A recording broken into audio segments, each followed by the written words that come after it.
What do you say? There's a lady with a T-shirt with Greta. In a world built by men, one woman dared to dream in her own colors. Before she became the creative mind behind Barbie, before billion-dollar headlines and pink carpets, Greta Gerwig was just an indie actress with a notebook full of stories and a quiet rebellion growing inside her. She didn't chase fame.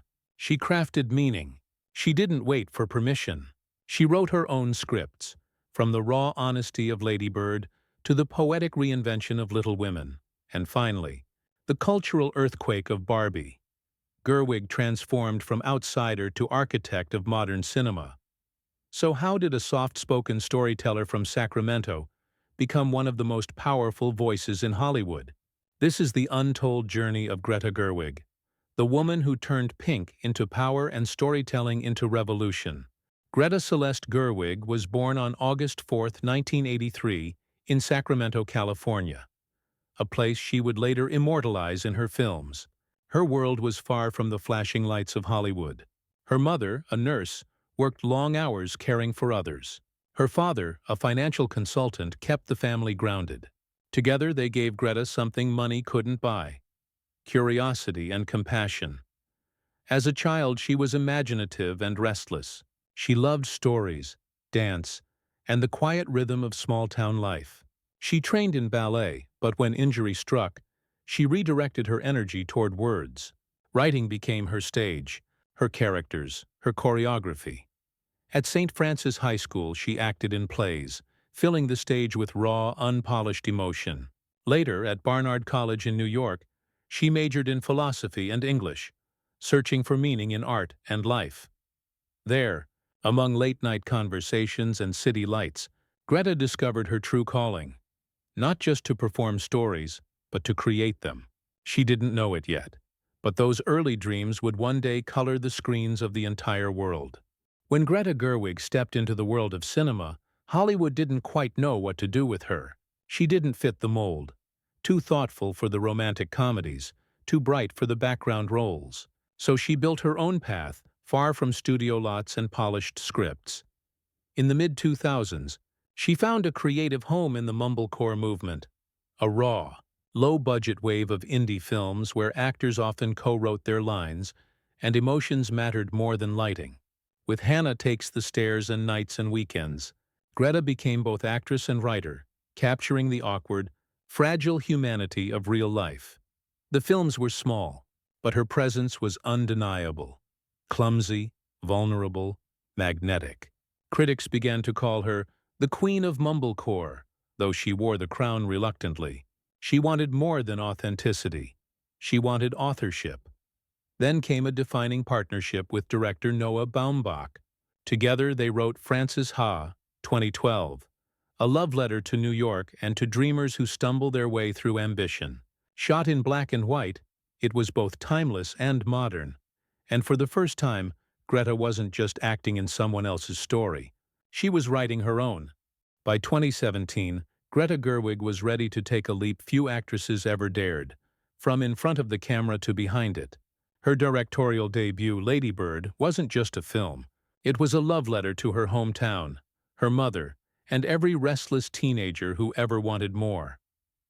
The story of a high school girl navigating love, faith, and identity in Sacramento hit like lightning. It was funny, painfully honest, and deeply human. Audiences saw themselves in Lady Bird's rebellion. Critics saw the arrival of a new cinematic voice. Lady Bird earned 5 Academy Award nominations, including Best Director, making Gerwig only the 5th woman ever nominated for that honor. Suddenly, the girl from Sacramento had rewritten Hollywood history. 2 years later, she did it again. With Little Women, 2019, Gerwig reimagined Louisa May Alcott's classic for a modern audience, giving new life to Jo March and turning a 19th-century novel into a statement about female ambition and creative freedom. Her storytelling was elegant yet daring, weaving time, memory, and emotion with the precision of a novelist and the heart of a poet. But nothing could prepare the world for Barbie, 2023. What many dismissed as a corporate toy movie became a billion-dollar phenomenon. A feminist satire wrapped in bubblegum pink. It wasn't just successful, It was cultural. Greta Gerwig became the first woman in history to direct a film that grossed over $1 billion. In a single decade, she went from indie darling to industry powerhouse, proving that art and authenticity could conquer even the most commercial corners of Hollywood. For all her success, Greta Gerwig's rise was not without resistance.